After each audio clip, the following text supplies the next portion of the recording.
Hello from the EPCOT parking lot. It's my day off. It's my day off, and we're here at EPCOT to check out their VIPassholder Days, which is kind of like VIP for pass holders. So from now until July 31st, it is VIP days here for pass holders at Disney. I love that. I know they have a Passholder Magnet available for us today, and also a brand new Passholder Lounge. That was here last year. I'm wondering if it's the same thing. So we're gonna go check out all those things, but also, hey, we're at EPCOT. We're just gonna have fun here. But most importantly, we're gonna go enjoy the day. All right, and we're officially entered into EPCOT. Man, I love that music. It is a very beautiful, but a very hot day today. My car said it's 96 degrees outside, so that's 2 degrees away from 98 degrees. Shout out to Nick Lachey. Anyways, I'm so excited to be here. I'm wearing a bright yellow shirt that says EPCOT on it. Let's go. My first update today actually is for the pin traders of the world. So right in the entrance of EPCOT, when you walk under Spaceship Earth, right over to the right of Spaceship Earth is this store right here called Pin Traders. This store has been here for years, since I was a kid, and it used to be the location where you can go inside, buy pins, but as you can see, if we step inside, they've really gotten rid of most of the pins in this store.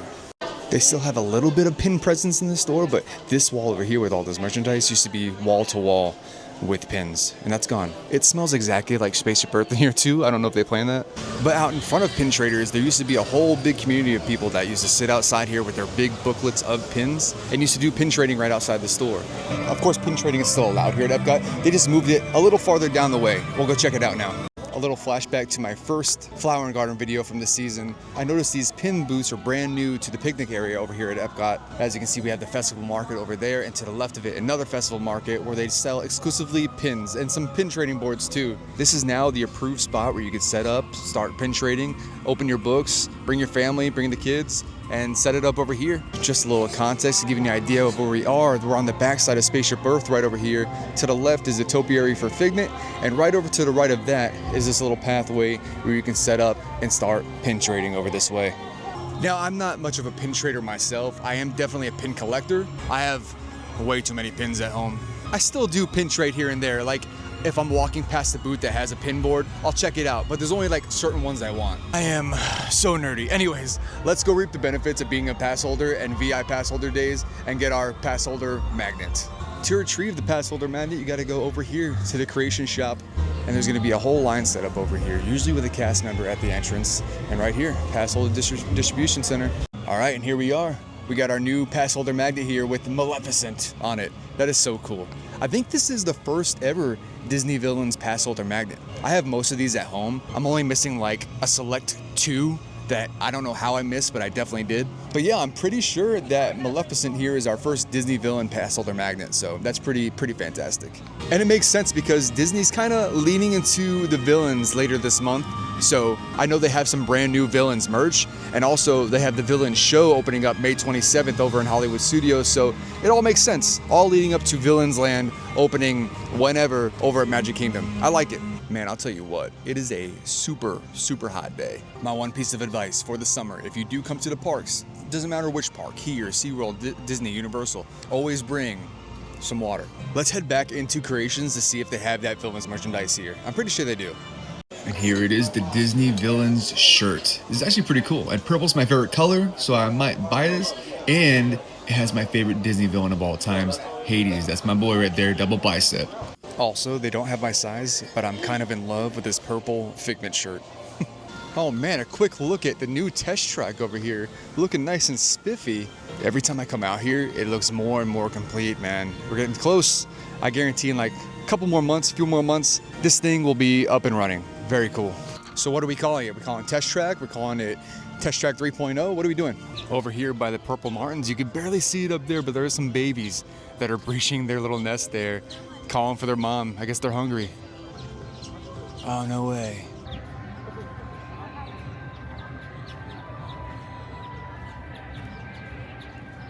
So that was an absolutely incredible moment.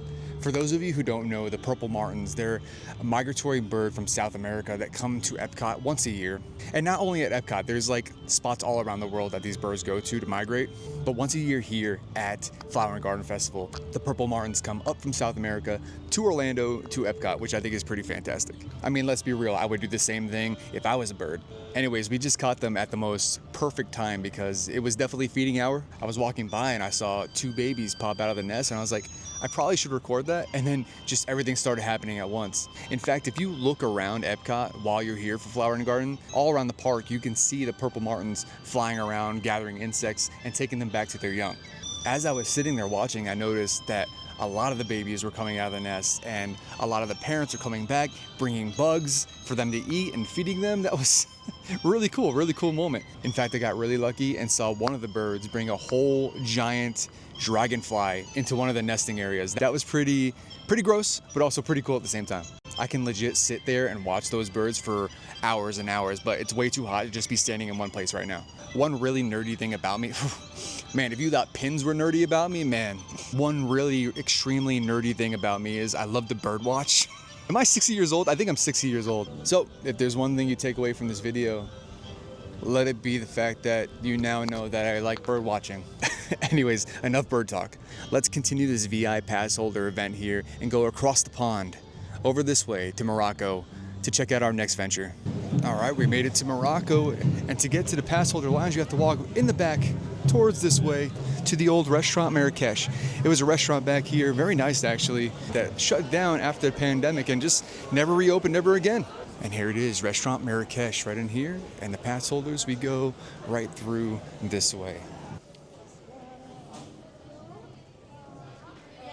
So the Passholder Lounge, definitely a cool addition to VI Passholder Days. I did get the chance to do this last year as well, and it looks almost exactly the same. I will say though, it's about 2 p.m. right now. The place is very packed. There was not one place to sit in there. The place is very nice. As soon as you walk in, one of the cast members hands you a pin. Actually, a nice little Disney Annual Passholder pin. Very nice. That'll go on my corkboard at home. Once inside, you'll see it's actually very nicely set up. There is a photo op there. Last year, you can get a photo op with the genie. I didn't see him in there this time, but people are still taking photo ops, which I'm sure they add some sort of magic to those photos. They also have a snack stand set up so you can get some pita chips. Looks like some sort of trail mix as well, and also a Moroccan mint tea. I'm actually super intrigued what this is. Treat for you, nut-free mix, whatever that is. It's not bad. It's just dried fruit. Nice little snack, especially for free, not bad. What is it? It's just dried pineapple, papaya, and cranberries. That's it. I could appreciate that. I can. And next I'm gonna try this Moroccan mint tea. They said it's a warm tea. It's not cold. It's not bad. It's a mint tea, not bad. But it is hot outside, so having ice on that would be great. Free stuff, I'm not gonna complain at all. I think it's great. I'll drink to that. I will say though, it's about 2 p.m. right now. The place is very packed. There was not one place to sit in there. Now I will say the best part of the Annual Passholder Lounge is the air conditioning. You can escape this crazy amount of heat that I'm feeling today. So don't forget, if you're coming to the parks here in the summer, sunscreen, Gatorade, water, all of it. And if you're a pass holder, take advantage of the Passholder Lounge. Stand in there, sit in there, chill out in there, soak up the AC while you can, because man, you're gonna need it in this heat. So also with the VI Passholder Days here at Disney World, you do get 40% on select dining experiences in the parks and some of the resorts too. There's no restaurants here at EPCOT where you can take advantage of those discounts, but I'll put a list up here showing when and where you can get that 40% discount if you're interested in that. But speaking of food, man, I'm starting to get hungry. It's about 4 o'clock right now in the afternoon. I want to eat here, but if I'm gonna eat at the parks, I want to eat at some place I've never dined before. So here's what I'm thinking. I've never dined at Space 220 before over in Future World here at EPCOT. It's like a highly themed space restaurant, but you actually take an elevator from down here on Earth, 220 miles up into the sky, into space, and that's where you dine. You dine in space. I've never eaten there before, so maybe I'll check that one out. So bad news is I can't book Space 220 for today. About an hour ago I was on the app and I saw a reservation for 8:30, but that has since gone away. But what I did book is the Coral Reef restaurant over at Nemo and Friends. It used to be called the Living Seas. I almost said that. That's cool. I've never eaten there before either, so I'm gonna check that out later. I have a 7:35 reservation. And as the sun is starting to set over Epcot, I think I'm gonna walk over to Space 220 just to see if they have any like walk-ups available. Space 220 is located right next to Mission Space the ride, so it almost looks like you're going into the ride queue, but you're gonna hook a right where these people are coming out from right now. Oh my gosh, I can't believe it. I made it in. They had a spot open at the bar, so I'm taking that. They handed me a space elevator boarding pass, so I'm about to take the space elevator all the way up 220 miles up in the sky. This is awesome.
Boarding pass for you. Of course. What's the last name? Michael? Yes, it's me. It's your first time in space. First time in Welcome space. aboard Yeah. Centauri Space Station. Thank you. Right here. Appreciate it. All right, I'm back home now because the park was literally closing as I was leaving the restaurant. But man, what a good experience at Space 220. Since the inception of Space 220, I've only heard like really mixed reviews on it. There were some that really enjoyed their experience, but I mostly heard a lot of people that kind of knocked Space 220. But I'm a sucker for a highly themed theme park restaurant, and you're eating in space.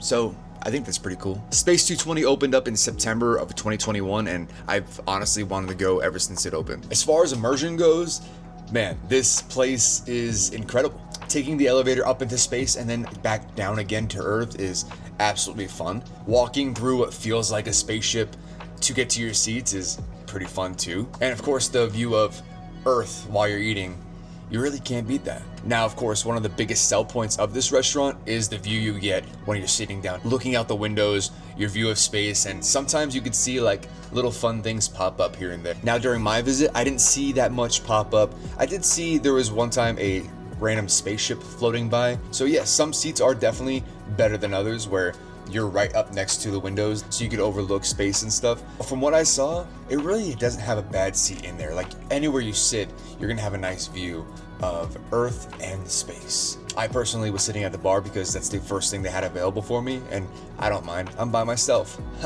Now the bar was facing a wall, but luckily the wall had mirrors everywhere so you could see it in the reflection of the mirror, but I was able to turn around and enjoy the view at my pleasure. Now I started off my meal with a mocktail because, I don't know, haven't really been wanting to drink alcohol lately, but I ordered the Moon Rocks. The Moon Rocks is pretty much a coconut lemonade with cotton candy, which I'm a huge cotton candy fan, so sign me up. And with the cutest little clothespin, they attached a bag of Pop Rocks candy, not Roxanne Perez's finishing move, Perez into Pop Rocks! to the glass, which I assumed you would open up and pour into the beverage. And I did that, but things didn't really go my way. Well, ours is way further. Oh, snap. Of course, I would be the guy that is sitting at the bar by himself, drinking a mocktail and making a scene. After I was done pelting everyone around me with Pop Rocks, I enjoyed the drink. I think it was good. Like I said before, it was pretty much a coconut lemonade. Was it anything crazy special? No, it's fun and it's spacey and it's themed. So the drink was good. Would I get it again?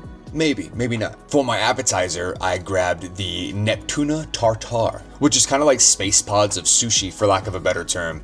This tasted great. The tuna was so fresh and I liked the crispy pod that it came into. It came with 2 sauces on the side, one avocado wasabi, which I very much liked, and a mango sauce that I didn't particularly care for with this kind of dish. The flavors of the tuna definitely meshed well better with the avocado wasabi than the mango did, for my taste anyways. Again, this was very good. A little bit out of the ordinary, and again, very themed and spacey and weird, which I like it because I'm weird.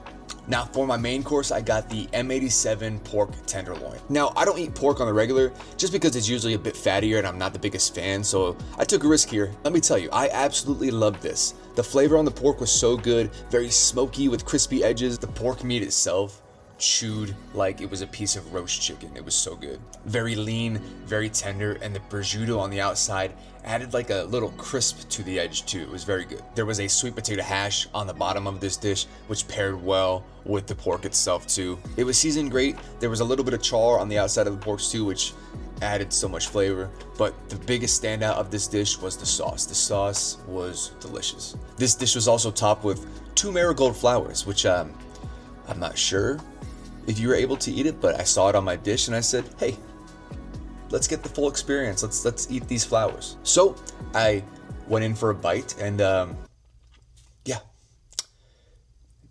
not my thing. Definitely not my thing. Don't eat flowers. Don't eat flowers.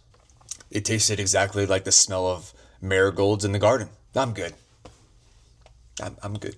So other than the flowers, I really enjoyed this dish. For being pork and something that I don't eat that often, I liked it a lot. And one of the coolest things I noticed about Space 220 was I dined there at night. So outside the window, while looking at Earth, the sun was setting in real time. So as the sun was setting outside of the restaurant, darkness started covering the Earth and I started to see lights from all the buildings 220 miles below us on Earth. All in all, I really enjoyed my experience at Space 220. I thought it was great. I do think the price was a little steep. It cost me about $100 for just myself, which again, I did get a good amount of food. Still a good experience, and I would go back.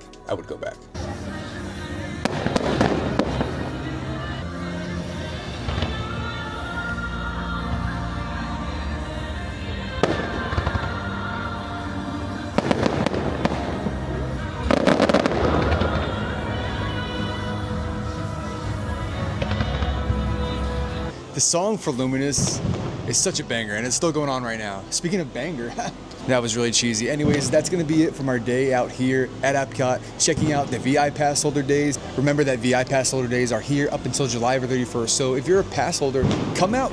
Come get some free stuff. Feel appreciated as a pass holder. We got our Passholder Magnet here with Maleficent on it. We got to check out the Passholder Lounge. That was cool. And hey, we even got to cross off a bucket list item by eating at Space 220. Very nice. I enjoyed my meal there a lot, actually. I had a really good day, but let's be real. Anytime I'm out here, anytime I'm at Disney, I have a phenomenal day anyways. If you made it to this point of the video, I just want to say, hey, thank you. It means more than I can ever put into words that you stuck around this long. And hey, I mean, if you enjoyed our time together, let's go on a second date. Why don't you subscribe? That was weird. But no, seriously, if you want to help out the channel, press the subscribe button, man. That would help out tremendously. I'm just a dude that bought a camera and decided to record one day. We got to do some really fun stuff today. Got to experience VIPassholder Days, but most importantly, I enjoyed my day. Hey, thanks for joining me. Remember to stay hydrated, and good night. A moth on top of my car at EPCOT. Mothcot.